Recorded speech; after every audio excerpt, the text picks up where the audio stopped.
volikogu esimehega kuulutame välja Vigala valla aukodaniku.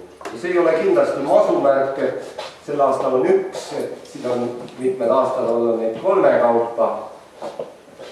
Et meie hulgas istub väga väärikas inimene, Vigala valla aukodanik Ester Alekand, kes on läbi aastakümnete andnud tohutut panuse Vigala ellu loomaarstina. Ta on olnud pikalt volikogu liige, ta on inimene, kelle poole võib alati pöörduda, kui abi on vaja. Palun, Ester, tule siia.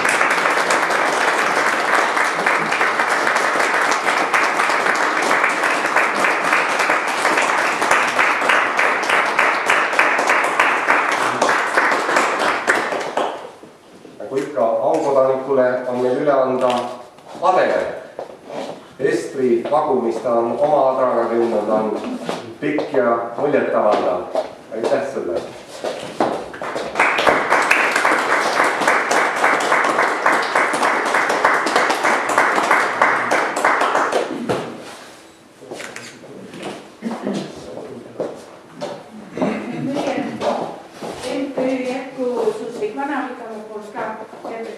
Kollektiivil poolt palju õnnestud ja me oleme väga õnnelikud, et Vana-Vigala külas on jälle üks aukodanik juures.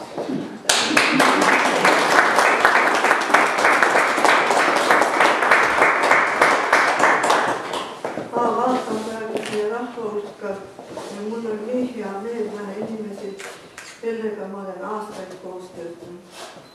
Kui ma tulin Vigalasse, olin ma 24-aastane noor ja ilus ja kale. Ja meie, siin ma näen ka loomakasvatajad ja muidu kaastöötajad.